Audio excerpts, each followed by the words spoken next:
choisir Continue without updating pour rendre l'installation un peu plus rapide. Parce que si on fait les updates pendant l'installation, les installations sont un peu plus lentes. Donc on bouge, on bouge le, voilà. On bouge les flèches là. Et lorsque c'est suffit, on clique, on appuie Entrer sur Continue without updating. Ça c'est sur le clavier. Tu peux changer ton clavier.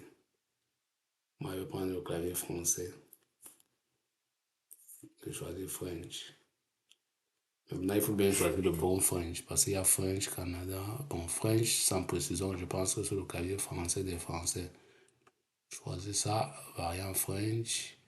Je choisis AZERTY. Pour entrer, faire le choix, c'est la touche espace. Donc, je choisis AZERTY. OK. Je descends avec les flèches du clavier et je clique sur. Lorsque le vert est sur Donne, j'appuie Entrer.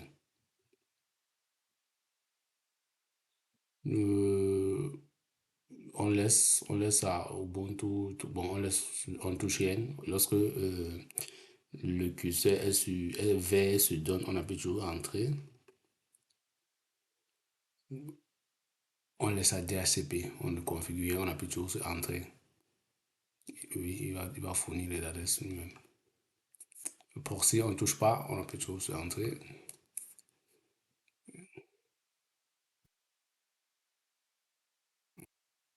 Et, text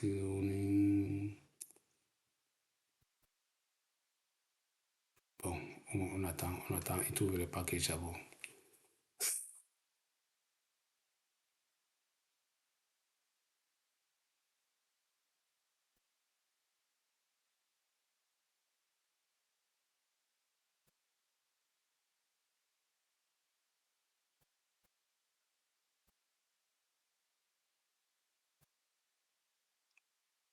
Ok, c'est bon.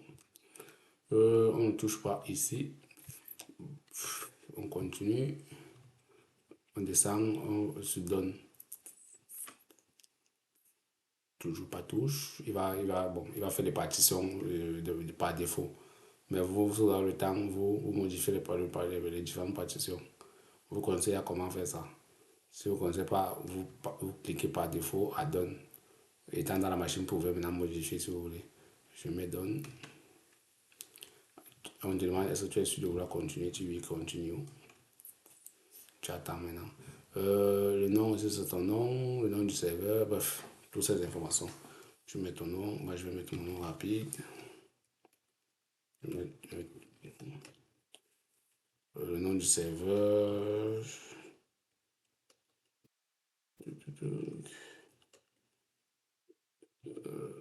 Username. Ça, c'est username ici. C'est ton nom d'utilisateur dans le système.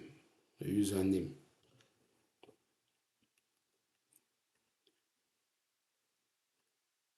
Tu mets le password. Ça, c'est le password de ton utilisateur. Tu descends à Donne.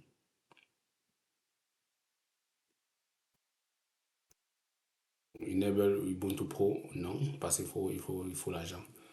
On évolue comme ça, à continue, on appuie. Install Open SSH Server. Oui, tu appuies lorsque le curseur est en train de clignoter là, tu vérifies que c'est bien là-bas et tu appuies à la touche espace. Voilà. Tu n'importes pas de clés et tout. Tu mets sur la donne. Tu cliques à donne. Ici, tu ne coches rien parce que c'est juste des softwares en plus qui seront installés lors de l'installation du système. Tu ne touches pas. On pourra installer tout ça bien par la suite. Par exemple, Docker, quand on va arriver sur Docker, nous-mêmes, on va installer Docker. Ou bien micro KUS pour Kubernetes. Nous-mêmes, on pourra installer ça quand on va arriver sur Kubernetes. Il y a plein d'autres trucs. etcd. Nous-mêmes, on pourra installer PowerShell, bref, tout c'est différent. AWS CLI, on pourra aussi installer. Bref, on ne touche pas pour l'instant aux Prometheus et recours. Tout ça, nous-mêmes, on va pouvoir installer par la suite. Donc, on laisse ça vide pour rendre l'installation rapide. Parce que si on coche tout ça, ça va prendre un peu trop de temps pour installer tout ça. Et voilà, j'appuie sur Done. Maintenant, le kernel, ça commence toujours par le kernel. Donc le kernel est en train de s'installer, on attend.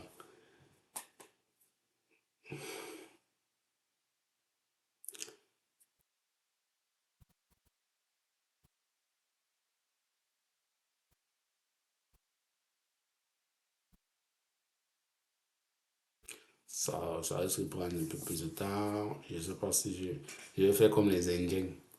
Je mets pause et puis je mets play quand c'est fini. Déjà que si ça va me faire l'erreur pendant que c'est installé, je pars, je troubleshoot ça rapidement, rapidement, rapidement. Je résous l'erreur et je reviens maintenant mettre play quand c'est bon. C'est comme ça que les Indiens font, ils mettent des vidéos sur YouTube. On n'arrive pas à comprendre comment ils font. Allez, en passant, abonnez-vous à ma chaîne YouTube. Je veux pas l'associer au corps. Abonnez-vous à ma chaîne YouTube. Ceux qui ne s'abonnent pas à ma chaîne YouTube, c'est qu'ils sont sorciers. Attendez, je vous montre ma chaîne YouTube. Abonnez-vous. Abonnez-vous à ma chaîne YouTube. L'abonnement est gratuit. Je pars, tu cliques sur abonner. Je vais vous montrer ma chaîne YouTube. Abonnez-vous massivement.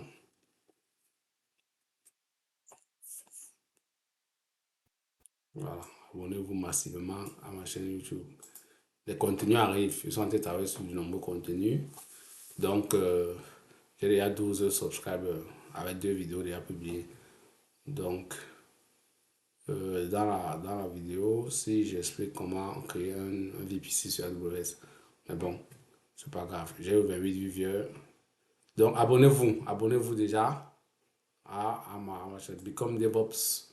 Où vous partez après youtube.com, vous mettez Become DevOps 1. Voilà, ça vous met directement à la page et vous vous abonnez. Donc, comme je disais, c'est gratuit. Abonnez-vous massivement. Voilà. Dès que j'attends 1000 subscribers avant de commencer à mettre les vidéos. Les vidéos sont prêtes. Les vidéos sont toutes prêtes. J'ai plus de 25 heures de vidéos sur différents sujets. Sur Docker, sur Kubernetes, sur le cloud AWS, sur plein de sujets dans le DevOps et le cloud. Donc, abonnez-vous massivement et je charge des vidéos. Donc, dès que j'ai 1000 subscribers, je charge des vidéos. Et l'avantage, c'est que les vidéos sont récentes. Pas les vieilles vidéos des Indiens de 1900, ouais, où tu vois la vidéo, ça ne reflète pas ce qu'il y a actuellement. Parce que l'IT se met à jour tous les jours. Donc, du coup, tu vas aller voir une vidéo qui date de 6 ans. Tu fais la même chose en 2025. Nous sommes maintenant en 2025. Ça ne marche pas. Pourquoi? Parce que les choses ont évolué. Et les vidéos que moi je vais uploader dans ce compte, ce sont les vidéos récentes qui datent de hier ou bien d'aujourd'hui. Donc, ce sont les vidéos toutes fraîches avec les nouvelles pratiques, les nouvelles interfaces, que ce soit sur AWS, sur Azure. Bref, les nouvelles manières de faire, hein, en intégrant l'IA dans nos manières de faire, la sécurité et bien d'autres aspects actualisés. Hein. C'est ça l'avantage d'avoir les vidéos récentes sur des sujets et des outils récents parce que c'est actualisé et l'informatique, comme vous savez, ça change continuellement. Donc, abonnez-vous massivement.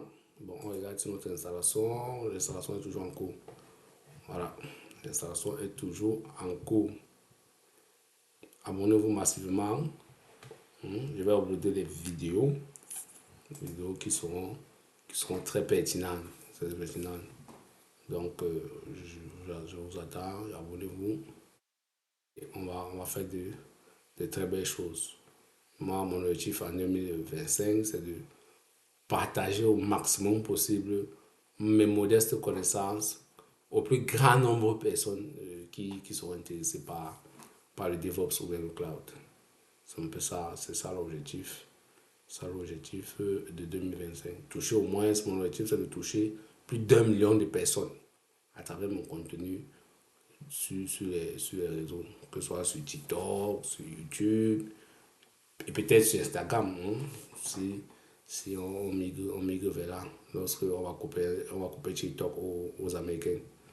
Donc, abonnez-vous massivement à la chaîne YouTube Become DevOps. Hmm. Abonnez-vous massivement. Ça, c'est les histoires des Indiens là. Ils vont dire Hello guys. Il n'y a plus de Hello guys ici. Ici, on est pragmatique. On va, on explique terre à terre. On va droit au sujet. Et c'est l'Afrique qui gagne. Donc, abonnez-vous, abonnez-vous, abonnez-vous. Abonnez-vous massivement. Et on va. Bon, l'installation est toujours en cours. L'installation est toujours en cours. Abonnez-vous massivement et voilà. On va travailler. J'ai réalisé cette vidéo actuellement. Il est 21h35 chez moi. Donc, c'est ça, c'est la passion. Je suis passionné par ce que je fais, par mon partage. Et j'aimerais aussi transmettre ma passion, hein, à un nombre important de personnes. C'est ça l'objectif. Si Einstein avait sorti sa formule E égale à mc carré, il avait caché, c'est qu'aujourd'hui on ne progresse pas. Donc, c'est en réalité même, c'est pas la connaissance qui fait évoluer le monde, c'est le partage de la connaissance qui fait évoluer le monde. Le partage des idées, le partage de savoir-faire, c'est ça qui fait évoluer le monde. Ce n'est pas en réalité, lorsqu'une personne a un savoir-faire et il ne partage pas, il détruit l'humanité, il détruit le monde.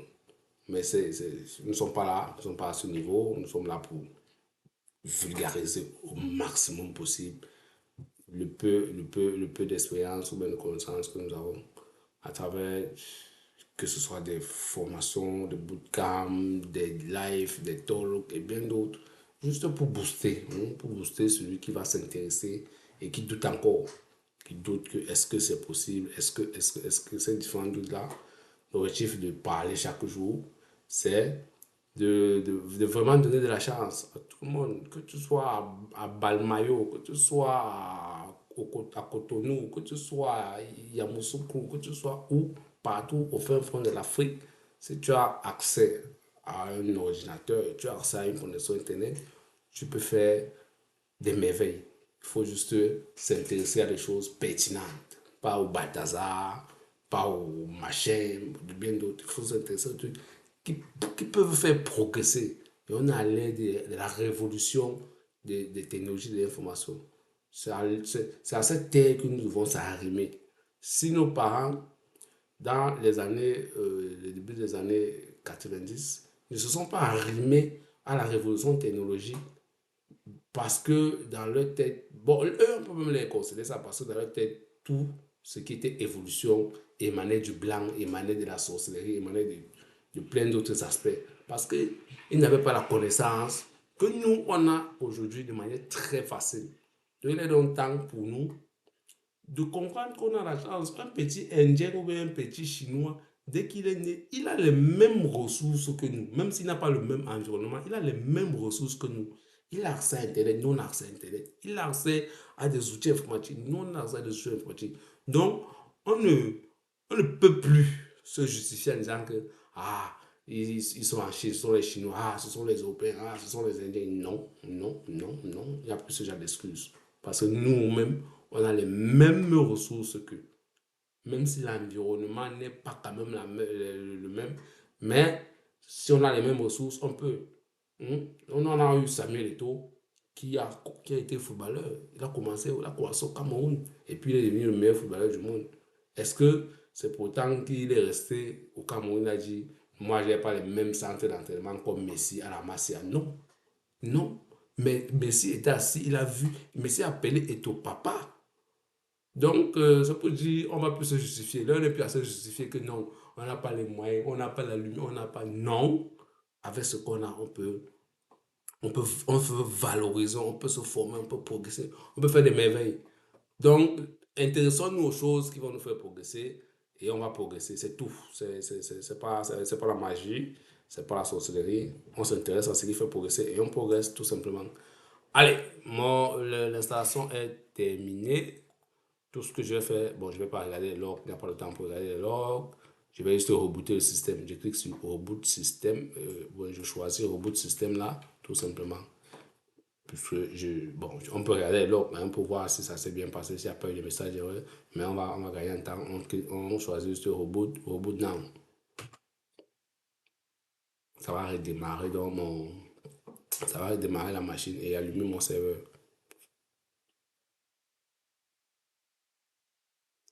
Ne vous inquiétez pas sur le montage du CD-ROM. Le CD-ROM, c'est pas un souci. Bref, c'est presque évident puisque les nouvelles machines de nos jours n'ont plus de lecteurs de CD.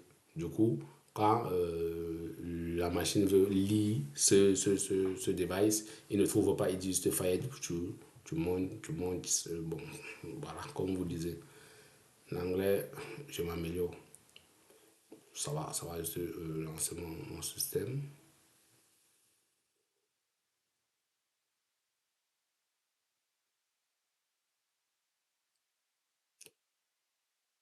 Il faut être patient.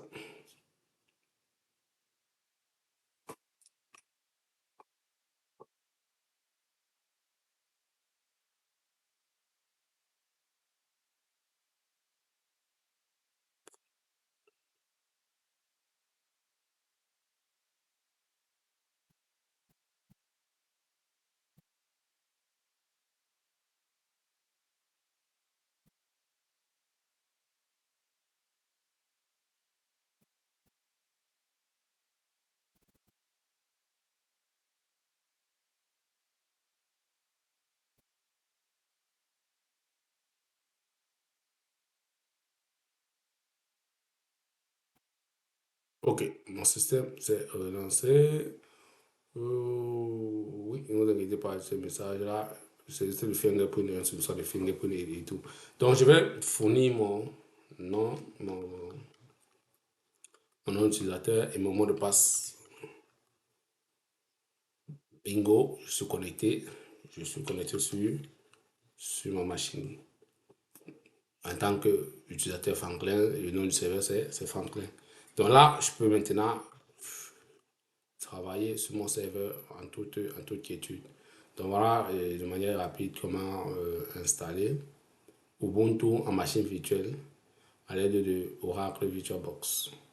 J'ai installé la dernière version d'Ubuntu actuellement, la 24.04 Long Time Support, la RTS. Donc c'est tout. Allez, ciao!